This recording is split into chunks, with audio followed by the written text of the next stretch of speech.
Atau kemarin kita sudah singgung di Mesir perempuan cantik ya, perawan, gadis. Kemudian di Cina itu ibu-ibu perempuan hamil muda. Dicari katanya perempuan hamil muda yang di pada setiap malam ada serigala menggonggong, menyala-nyala itu. Menyala itu bukan makan salak, bukan, menyala itu. Menggonggong itu. Beberapa mungkin bisa menirukan suaranya. Kemudian di Aztec di Meksiko itu bayi. Di Skandinavia, di Eropa itu gus yang dikorbankan. Ustadz atau tokoh agama. Itu kan bergeser semua itu. Padahal itu upaya syukur terhadap binatang-binatang ternak.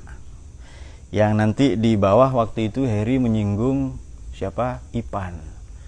Malah kulit domirin unta polio. Segera kita singgung loh. Nanti budnun itu unta itu perlambang sya'airallah, perlambang dari Allah ya. Syiar-syiarnya Allah juga. Lalu diganti bukan unta polio ya, unta busung lapar. Kemudian berserahlah ya basyiril mukhbitin. Ini dia, nanti di bawah ada wabasyiril muhsinin. Basyiril mukhbitin ini al-qulubul mukhbitah, orang yang hatinya jernih. Tapi kalau wabasyiril muhsinin, sampaikan kabar berita gembira kepada orang-orang berbuat baik meskipun dia sudah dijahati. Dia baik, ihsan ini menunaikan banyak sekali kewajiban dan hanya menuntut sedikit hak. Sudah disakiti, dicederai, ia tetap saja berbuat baik, itu ihsan. Makanya sulit ya.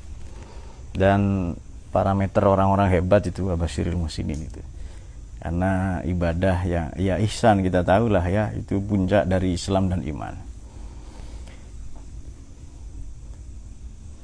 Siapa itu mukhbitin itu? Yang tunduk, patuh, ya takut. Waktu itu kita sebutkan takut itu beda kan, takut nggak lulus ujian, takut nggak disebut gus atau ustadz seperti di pojok itu, atau takut nggak disebut filosof misalnya, atau takut kepada Allah beda, takut kepada hantu misalnya.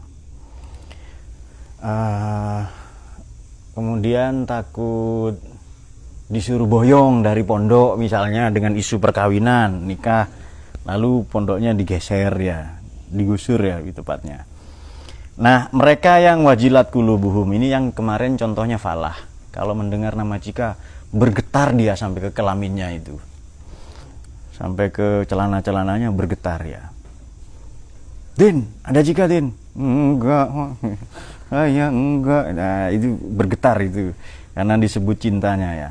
Dan sabar alama asobahum, atas apa yang menimpa mereka, kemudian dia tetap concern dengan sholatnya, mukim ya, mukim di sholat itu bersama mimma razaqnahum yunfiqun. Dan kita nggak tahu ya, karena banyak sekali di sini manafi itu ya, alama razaqahum. Teramat banyak rezeki ini yang kita lupakan. Misalnya jangan dikira tenangnya batin, kecerdasan menyikapi persoalan itu rezeki juga. Yang lupa kita syukuri mungkin kedipan mata, detak jantung ya. Kemudian kelamin yang hiperaktif itu juga rezeki juga dari Allah. Nur ya, catat itu. Karena penting itu. Kalau ndak ada itu, ndak ada manusia. Jadi regenerasi manusia itu jangan, peradaban manusia sebenarnya peradaban sempak. Ini pasti salah paham. Dia jorok sejak dalam pikiran ya. Jadi sama dengan bertanya ke Habib, Beb kapan nikah? Itu pertanyaan porno untuk Habib itu. Jorok loh, pertanyaan jorok itu. Jadi sama dengan Mu'id ditanya itu, dengan tidak menyebut Gus, itu jorok gitu. Lul mau kemana? Itu jorok pertanyaan itu, porno itu. Harus dengan Gus ya. Makanya pekerja-pekerja di sebelah, di Niko ya, di bawah, Gusnya di atas duduk di kayu yang tadi itu. Yang pembatas itu yang untuk ngukur-ngukur itu ya. Gus nggak dihormat ya, males ya.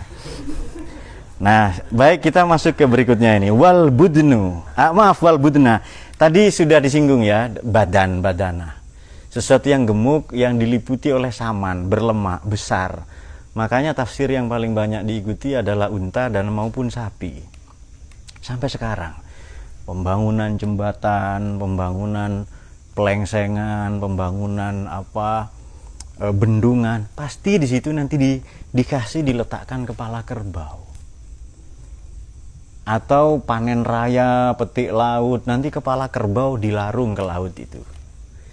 Seharusnya kan irit saja kan bisa, nggak usah, kepala kerbau kan mahal. Cari saja kelamin kerbau kan lebih kecil kan, di pasar atau di jagal kan lebih. Nah ini persembahan. Kalau nggak ada ini apa ada kerbau? Kan nggak ada itu. Ini lebih inti daripada kepala kerbau. Apa namanya, kurban minimalis ya. Makanya kemarin sunatan massal itu Dayat mengumpulkan kelaminnya anak-anak yang disunat untuk dompet katanya. Dibikin dompet. Kalau digosok jadi koper. Karena tetap ada sifat dasarnya ya yang memuai atau membesar itu. Ini supaya Mas Leo tidak ngantuk saja. Loh, kok tafsirnya jorok katanya? Itu jorok tidak dalam pikiran. Kita ilmiah ini. Mari kita sebutkan ilmiahnya ini ya. Kemarin sudah itu. Baik. Kalau tadi disebut badan atau unta atau sapi boleh itu, lembu, kerbau, itu semua syiar-syiar Allah. Ini betapa binatang yang kerap kali kita remehkan. Ini kalau mau disebutkan lebih luas, syair Allah kemarin kan saya menyinggung bendera merah putih. Ini merah putih ini apa sih bedanya dengan hijau, Pak? Nggak ada bedanya, sama-sama tentu berbeda ya. Artinya lebih kurang kualitasnya sama dengan, saya nggak nyebut hijau lah ya karena parpol tertentu. Ungu misalnya, apalagi ungu itu warna lembayung. Kalau Anda pernah mendengar kata lembayung, itu warna ungu itu. Apalagi ya, merah marun ya, kemudian kuning. Nah itu dia, itu warna saja, tidak ada beda. Hanya begitu ia menjadi sya'airul bilad, menjadi perlambang dari negara, kita wajib hormat itu. Makanya hormat ke bendera itu bukan haram, apalagi syirik. Bukan, itu menghormati negara, menghormati tanah kelahirannya. Di situ beberapa saudara kita gagal paham. Ketika sapi atau kerbau, sebagian tafsir kambing ya, saya buka tadi. Itu maknanya kambing. Menjadi sya'airullah itu istimewa. Jadi misalnya sekarang, Pak ini kok bukan dinosaurus, kok bukan jerapah misalnya. Nanti kurbannya kangelan, itu kesulitan. Misalnya pasar jerapah sekarang berapa per ekor kan sulit itu. Atau pacuan jerapah kan sulit kan, lebih enak pacuan kuda atau yang ringan-ringan itu. Jadi kurban nggak tanggung-tanggung jerapah misalnya, tirek ya. Nah itu anak keturunannya tirek itu ada namanya ayam ya. Binatang apa yang bertanduk di kaki? Tirek gitu. Ternyata ya ayam itu. Lakum fiha khair. Silahkan Anda cari sendiri apa kebaikan dari sya'airullah. Misalnya Sofa Marwah, apa istimewanya? Itu hanya bukit kecil. Gunung Panda, Pak Hulid ya. Jabal Koser, kampung beliau, Gunung Panda itu di desa Kademangan. Apa bedanya dengan Gunung Penanggungan, Gunung Arjuno ya. Juga gunung-gunung yang lain, Gunung Anakan yang lazim ditutup oleh bukan BH, awan. Ini sudah mikir BH. Gunung kok ditutup BH, seberapa besar BH-nya? Joroknya itu loh, nggak tanggung-tanggung ya. Jorok jalur prestasi, ya sudah, nggak apa-apa. Gunung tutup BH. Apa, jadi berapa puluh atau ratus hektar ya BH untuk nutupi Semeru itu. Kan busteholder, penyangga payudara kan. BH itu bahasa Belanda, busteholder, penyangga payudara. Jadi tidak ditutup BH, ditutup awan. Kemudian banyak sekali, termasuk badan-badan kita kalau tafsir Isyari ya, itu juga perlambang dari Allah itu untuk kita muliakan. Misalnya kalau pakai konsekuensi fikih, badan-badan anggota badan yang sudah dijadikan sya'airullah, tempat apa anggota-anggota wudu ya harus disucikan. Yang maknanya bukan mensucikan hadas itu, tapi hadas batin ya. Meskipun hadas itu sendiri batin itu. Oke, kemudian ya silakan sebutkan, banyak sekali anggota badan yang jadikan syairullah itu. Apa beda Sofa Marwah, apa bedanya dengan, tapi karena itu mas'a, tempat sa'i, bahwa nanti ulama menerjemahkan Sofa itu jernih, kalau beramal hati jernih, nanti ujungnya Marwah, ridho, supaya puas ke Allah itu. Dikasih sedikit tapi puas. Bisa diilustrasikan begini, Anda lulus ujian nilainya 9, itu ridho, puas itu. Nah, dikasih sedikit banyak tetap ridho, Allah puas. Kenapa? Karena berangkatnya dari sofa. Mas'a apa? Sa'i itu kan lari-lari kecil. Salah satu makna yang lain usaha. Kalau mau berusaha, beramal, berbuat, ya dari hati yang sofa. Makanya sof itu tersusun rapi. Masfufah ya. Ini ayat ini untuk, saya tidak nyebut Habib lah ya, untuk pondok yang sudah digeser. Wanamariqu masfufah, dan bantal yang tersusun, bantal-bantal yang tersusun rapi. Jadi masfufah. Bukan masfufah yang apa belajar di sini, bukan, itu bantal. Jadi beliau kalau masuk surga requestnya bantal. Kue bantal lo ya. Nonton TV yang ada bantalnya lo ya. Semua bantal itu. Ahlul banatil ya. Ahli bantal, bantaliyun. Oke. Kemudian silakan sebutkan kebaikannya, banyak sekali itu, banyak sekali. Ini yang ringan lah ya, yang semoga dipahami oleh Mas Lihu dan Mas Bagas ini. Gitu Nur, nama itu Bagas gitu loh. Bagas Hidayat tapi belakangan. Jadi unta, sapi, lembu itu dijadikan siar-siarnya Allah untuk dikorbankan. Sebenarnya kita ternak diri kita sendiri, maka sering kita kalau pas kurban atau hari raya apa, kita menyinggung bahwa sebenarnya korban itu menyembelih sisi-sisi binatang dalam diri kita. Ya banyak sekali. Apa binatang itu? Ya rakus, ya serakah, makan, egois, apa ya, seksual apa dan seterusnya. Fadhkuru smallahi 'alaiha shawaf. Sebutlah nama Allah di situ. Menyebut nama Allah ini kenapa apa bedanya langsung menyebut Allah ya? Meskipun Allah itu juga nama. Di Quran itu juga bangsa Israel suruh mengingat nikmat Allah itu sulit. Kita umat Muhammad SAW langsung mengingat Allah itu. Banyak sekali ayatnya, silahkan cari banyak itu. Kalau bangsa Israel itu, ya Bani Israel, uzkuru ni'mati allati, ingatlah, sebut-sebutlah, ingat-ingatlah nikmatku, an'amtu alaikum, yang aku anugerahkan padamu, wa ani faddaltukum 'alal alamin. Itu pun mereka sulit. Baik setelah binatang itu rubuh di aswaf ya, dalam keadaan berdiri, bersaf-saf itu loh ya. Nah ini makanya sejak zaman Nabi Ibrahim kurban itu dilarang. Meskipun tadinya manusia, kan Nabi Ismail kan, apapun kalau diminta Allah kasih itu, anaknya sekalipun, kesayangannya sekalipun itu. Kok pacar anaknya loh ya, darah dagingnya itu dikasih itu.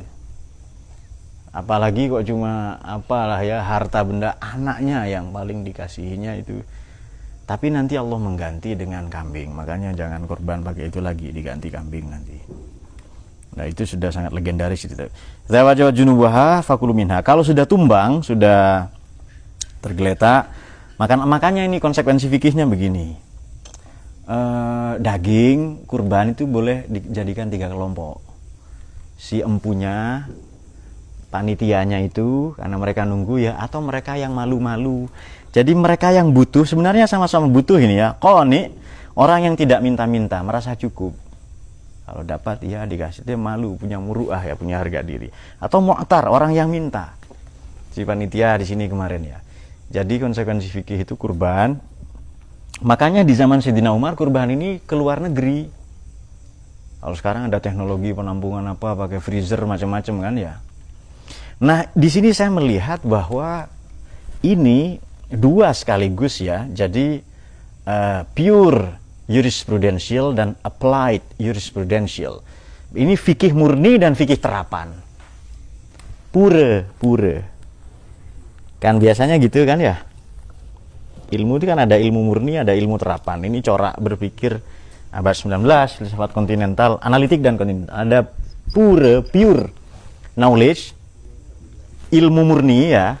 Ada applied, ilmu terapan. Sebenarnya karena ada Pak Hulid saja nih, kalau tidak ada. Kalau ke Amru ya cukup basa-basi itu aja. Jadi Musa, enchanté de vous rencontrer. Bila masturbation, gitu aja. Wi Monsieur, wi gitu ya. Ya, siap. Ya. Coba catat 3 kali atau 4 kali itu. Wah, iya. Wah, ternyata 9 kali ya. Oh, 20 ya? Oh. Ya, Fang 20 itu ya. 19 kali, Pak. 17 kali, Pak, supaya sama dengan rakaat salat. Bagus itu. Nah, ini kita melihat fikih murni dan fikih terapan dalam kurban ya, karena setelah yang nahar, setelah selesai, setelah kan haji kemarin runtutannya kalau di awal itu Pak Khalid kita menyinggungkan latihan mati di mahsyar. Mahsyarnya adalah padang Arafah. Sudah latihan mati itu kan, pakai baju ihram macam-macam, tidak boleh berjahit, kenapa? Kemudian tidak ada pakai wewangian ya. Kalau perempuan berjahit, kalau enggak berjahit bahaya dayat nanti itu. Oh, ini kok jamaah haji liar ini. Ternyata dayat sama bahari ya kan. Pakai cadar juga ternyata berkumis dia. Ini baru tumbuh tadi katanya salaminya. Kemudian kadzalika sakharnaha lakum la'allakum tashkurun. Baik, binatang ternak ini memang ditundukkan. Aneh ya, binatang ternak sudah diuji di banyak laboratorium, misalnya negara bagian Amerika, Kentucky bukan nama ayam, bukan, itu nama tempat itu, hanya ayam goreng yang dari sana disebut Kentucky. Kalau di sini kepanjen lah, kayak KFC juga kan, tapi kepanjen fried chicken ya. Ya, apa? Oh, Kademangan, iya. Kampungnya mana Nur, sampai Nur? Enggak, desanya apa? Oh, Srengseng ya. Krengseng fried chicken berarti. Nah, sama dia.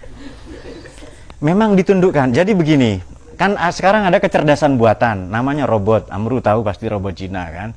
Itu robot ya, bukan dildo, bukan robot.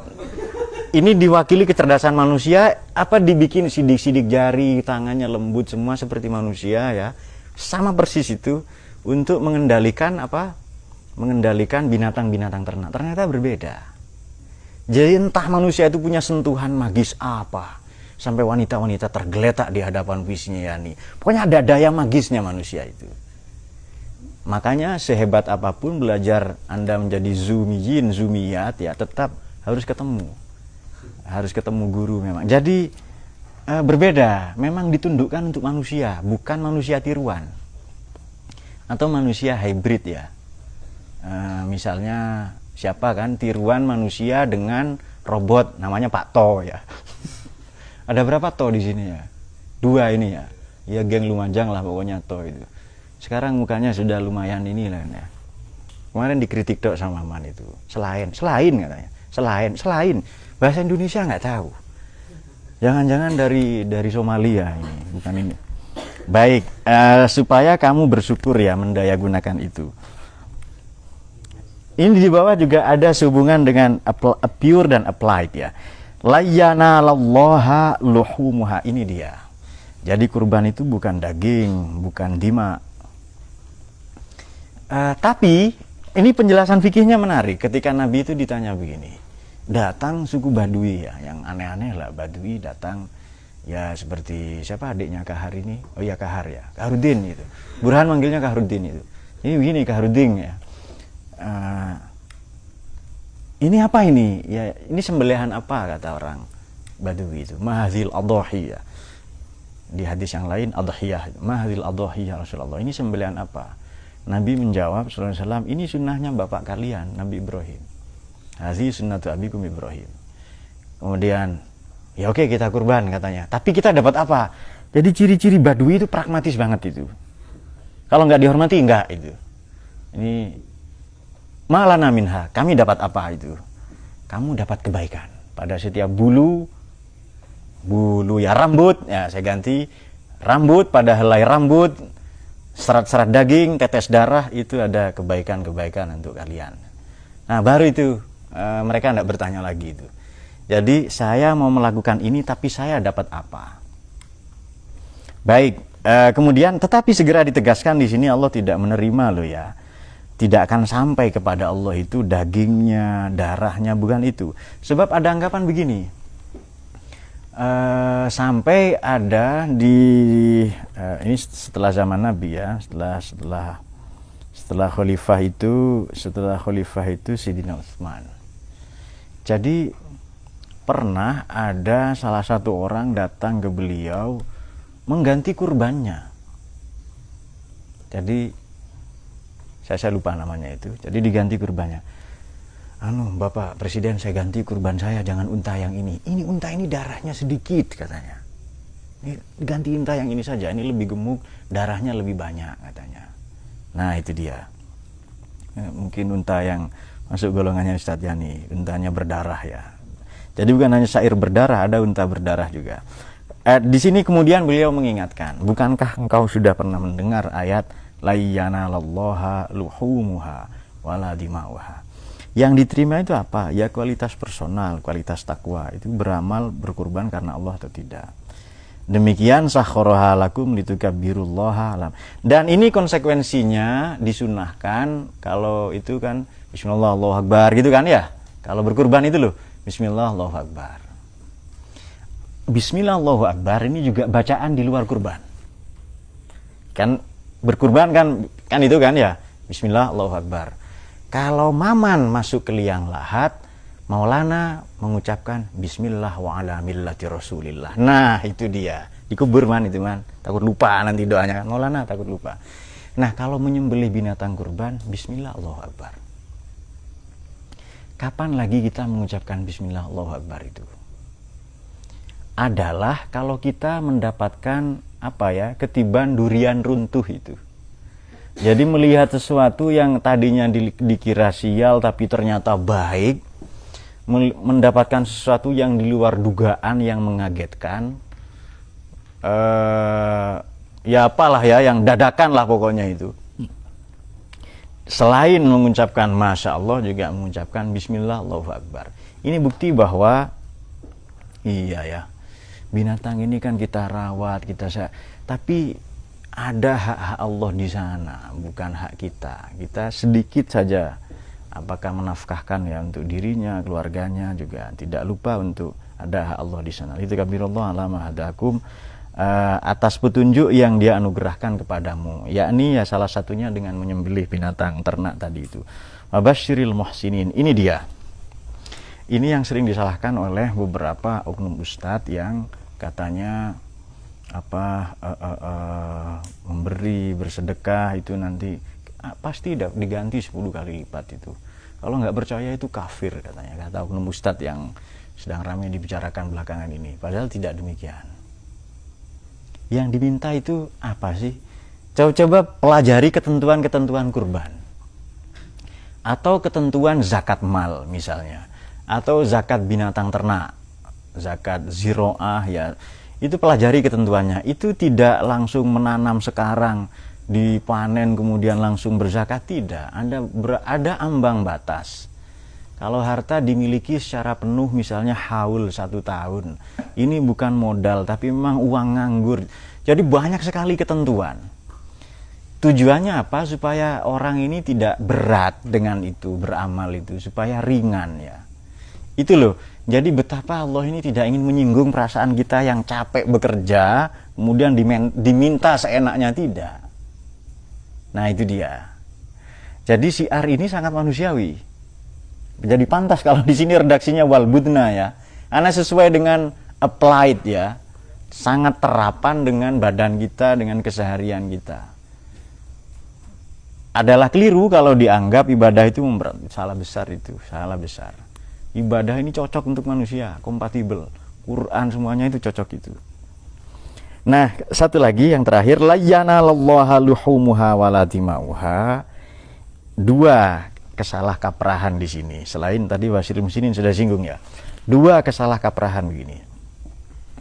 Memang berkurban ini kan supaya daging ya. Kemudian darah itu dulu begini, ditumpahkan di Hajar Aswad, ditumpahkan di Makom Ibrahim, kemudian diciprat-cipratkan ke Ka'bah. Itu dulu orang berkorban begitu. Loh, Ka'bah ini simbol perlambang ya. Ini perlambang Bakkah kan ya. Di Makkah itu perlambang, ini rumah Tuhan, Baitul Atiq, ini Baitullah, sudah dikenal sekali istilah itu. Jadi supaya Tuhan senang, dulu haji itu kan telanjang. Kalau Dayat hidup di masa itu sama Bahri yang nggak jadi haji itu, pasti hajinya pakai skateboard ya. Tapi bukan dipakai di kaki, dipakai di punggungnya, dia terlentang begitu. Nah, berkeliling seperti itu. Anda bayangkan sendiri itu ya, agak seru membayangkan itu kelihatannya. Jadi ini haji metode berbeda, dia pakai skateboard itu. Sesuai dengan imajinasi Purno Anda. Kemudian begitu pula menyembelih itu. Orang berteriak-teriak, menggedor-gedor tembok Ka'bah. Nasruddin Hoja juga sama, menggedor-gedor Ka'bah itu. Ditegur sama orang, "Weh, ini belum haji," katanya. "Baru minggu depan kok gedor-gedor itu." Gedor-gedornya, "Tuhan, cepat ampuni aku sebelum engkau didatangi orang banyak," katanya itu. Jadi mumpung nggak ada orang, cepat ampuni Tuhan, katanya. Dikritik sama orang-orang, nggak paham gitu ya. "Cepat ampuni aku Tuhan sebelum engkau didatangi orang banyak," katanya itu. Jadi digedor-gedor itunya. Nah, kemudian setelah itu dicipratkan. Maka cara ini kan jelas praktik-praktik paganisme yang ditolak ya. Jadi maka syariat itu jelas syair ya. Jelas bahwa cara menyembah, cara beribadah ya tidak harus begitu. Sudah ditentukan oleh Nabi. Makanya paling gampang itu ibadah haji. Khudhu anni manasikakum. Tiru cara saya. Ambillah manasik saya ini. Kalau nggak bisa baca apa-apa, enggak apa-apa. Nggak sempurna apa, nggak apa-apa itu. Malah yang cenderung rumit itu sebenarnya sholat ya, karena bacaan apa. Itu kalau haji udah fisik saja, lari ya lari saja ikut itu. Wukuf ya diam saja, gimana ya sudah itu ikut. Ini memang sam'an wa ta'atan ya, memang ketundukan total itu. Jadi sama dengan ketika, makanya kan haji terakhir itu Fathu Makkah kan ya. Itu Nabi juga menyembelih kurban. Salah satu asbabun nuzulnya begini, ini yang terakhir ya. Yang juga menjadi kesalahkaprahan yang kedua. Jadi bukan itu sebenarnya, bukan daging apa bukan, tapi kualitas kita. Sementara nggak bisa berkorban dengan itu, ya sudah korban yang ringan-ringan, tahu dimodif seperti unta, ya kan? Tahu kan kue ulang tahun saja bisa dimodif kan ya? Burung ya kan, dimodif Garuda katanya. Kemudian apalah, semut misalnya. Karena hanya semutlah yang bisa mengalahkan gajah. Maka rame-rame membaca surat An-Naml ya. Karena surat Al-Fil nggak mempan itu. Kemudian apa tadi? Nah, ketika setelah itu Nabi menyembelih itu kan ya.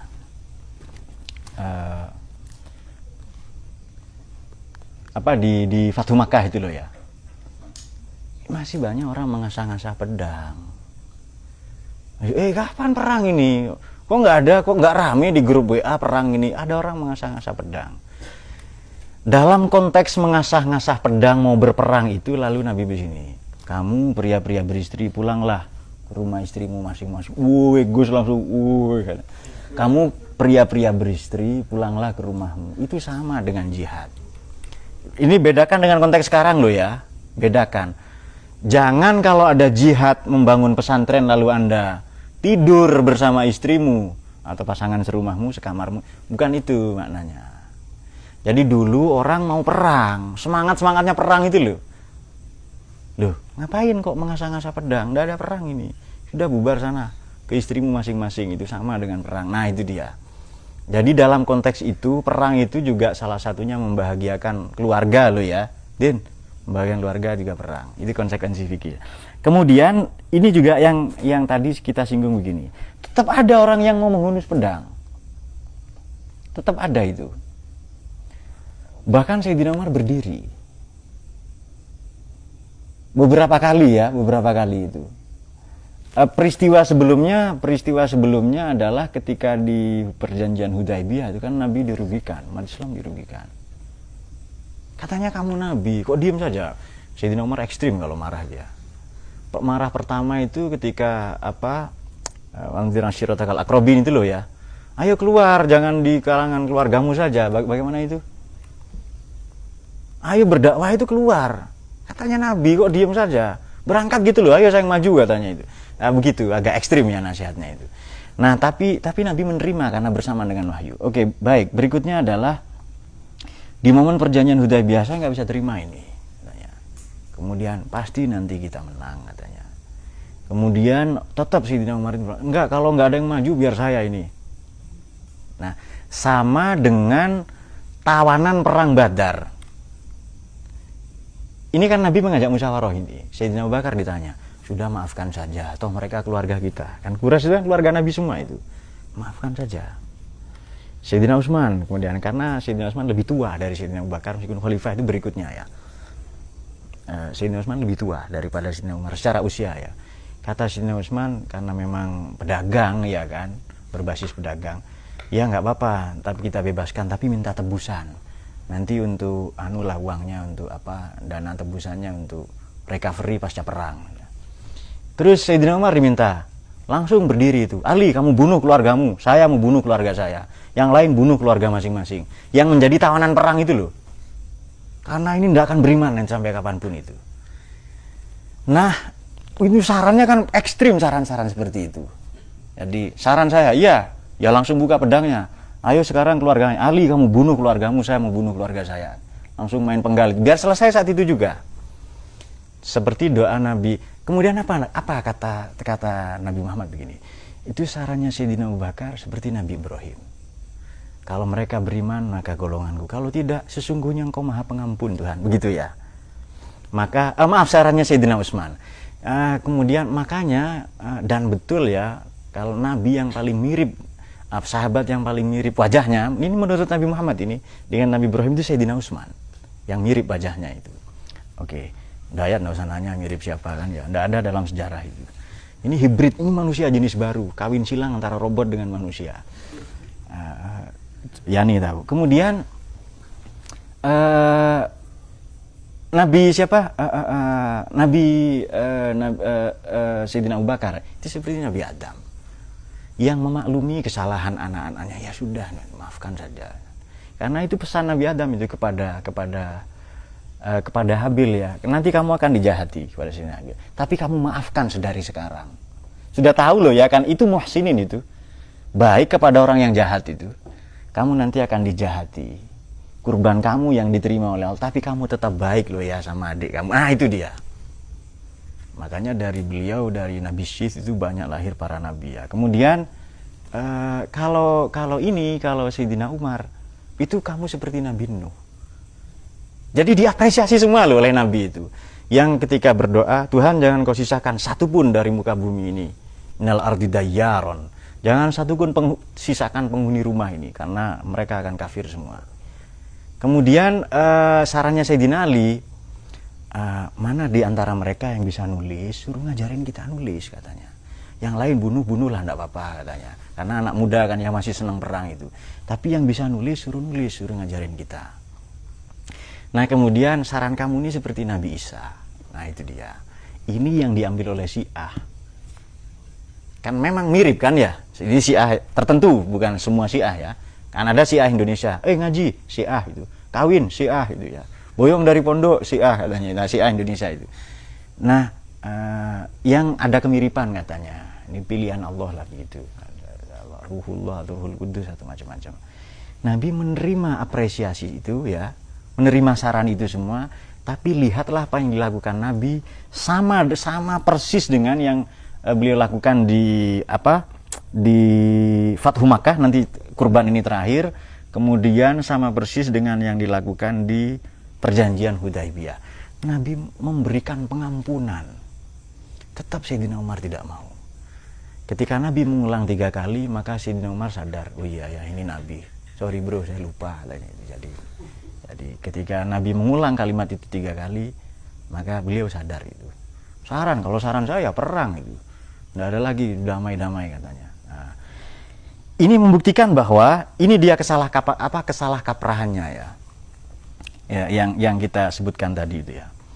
Jadi kurban sekarang orang nyicil, baik nggak itu? Orang nyicil untuk kurban, menabung untuk haji, itu baik itu. Ya betul baik. Jangan lupa loh ya, syaratnya ibadah ini berilmu. Itu dalam mazhab Hanafi itu. Dalam mazhab Syafi'i tahu syarat rukunnya. Untuk konteks haji istitoah, tahu ilmunya haji.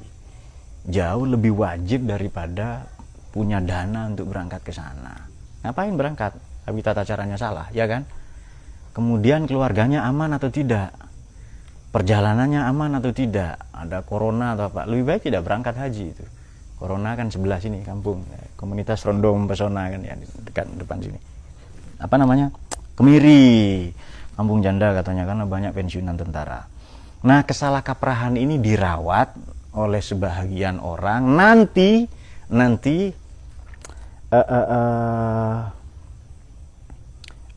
pecah di zaman Khalifah Al-Muqtadir. Dijadikan isu bahwa yang nanti korupsinya itu diungkap oleh Imam Husain bin Mansur Al-Hallaj ya. Itu kan tahu korupsinya negara, lalu dibikin isu bahwa ini penganut aliran sesat lalu harus dibunuh ya. Nah, ini dia isunya. La yanalallaha luhumuha wala dima'uha walakin yanalut taqwa minkum adzalika sakhkharaha lakum litukabbirullaha ala ma hadakum wa basyiril muhsinin. Kurban. Tadi kan kurban kan ya. Allah tidak menerima, tidak sampai ke Allah itu. Yang diterima adalah kualitas takwa.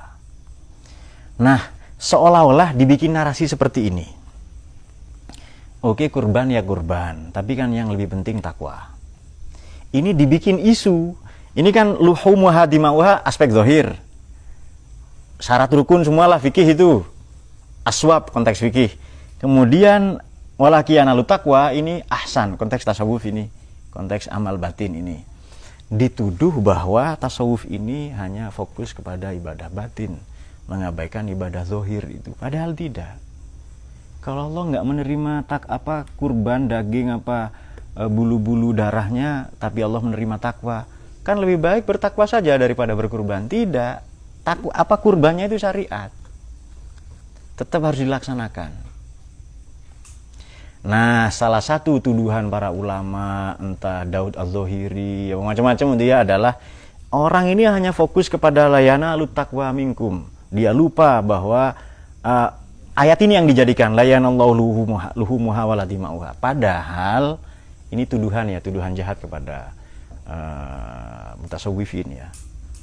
Sufi dikira enggak sholat, berkorban, sama itu. Tidak meninggalkan ibadah zahir, tapi mereka lebih concern kepada ibadah batin itu. Bukan tidak sholat. Ya, dan isu anal haq itu isu kecil. Isu yang lebih besar, beliau punya data korupsinya negara, itu isu lebih besar. Makanya tasawuf, saya pernah sampaikan di kuliah di wisudanya kampus Al-Fitrah itu di Surabaya itu, di hadapan ya ada Habib itu ya. Salah satu tafsir itu bahwa para sufi ini muharrik, aktivis, munazim itu, organisatoris ini. Nah, dikira bahwa sufi ini tidak sholat, kemudian sibuk dengan menyepi di gunung-gunung. Tidak. Sufi zaman sekarang ya mengajar, mendidik, di pasar, di kantor, di mana-mana, di semua aspek kehidupan. Nah, isu-isu seperti ini tetap digoreng sampai sekarang. Kita tahu lah ya, saya nggak usah nyebut Wahabi itu. Wahabi atau Salafi, pasti mereka yang menolak itu. Ini dikira ayat andalannya para sufi katanya. Allah tidak menerima kok daging darah, cukup takwanya saja. Ngapain beramal? Padahal dari mana darah dan daging? Ya dari kurban yang disembelih itu. Tapi bukan itu yang sampai ke Allah. Kualitas takwa itu. Ini karena Allah atau tidak? Nah, itu dia. Nah, isu itu tetap dirawat sampai sekarang. Dan ada organisasinya. Ada lembaganya yang macam-macam loh ya. Kadzalika sakhkharaha alakum litukabbirullaha ala ma hadakum wa basyiril muhsinin. Sampaikan kabar gembira ya pada orang yang berbuat baik ya. Meskipun dia disakiti, dirugikan, ditipu ya, tetap berbuat baik gitu. Dan sekarang kurban ini sudah lebih elegan. Sudah lebih banyak lah ya. Bahkan ada freezer ya, daging itu didinginkan nanti disebarkan ke banyak tempat ya. Meskipun sekarang disalah kaprahi seperti tadi itu. Akikoh itu adalah syariat, maka tunaikanlah katanya. Ternyata iklan itu disampaikan penyebar panitia atau penyelenggara akikoh, pengusaha bisnis akikoh ya kan. Kemudian di rumah sakit di Jogja itu Panembahan Senopati. Nah, di Jogja atau Jawa Tengah ada penyakit itu ya. Ada tulisan juga al-aqlus salim fil jismi salim. Itu kan kalau katanya Muid, katanya Gus Muid, serahkan uangmu ke rumah sakit. Kan intinya itu sebenarnya. Mau pakai dalil mau apa kan intinya itu. Kasir-kasirnya toko waralaba itu bukan tersenyum ke Anda itu Nur, tersenyum ke uang yang mau Anda berikan itu. Kalau Anda paham di situ, Anda selevel dengan Ustadz Muid itu. Jadi, wah dia ngangguk-ngangguk gitu ya. Allah a'lam bishawab. Saya kira demikian. Kalau ada pertanyaan kita, silahkan.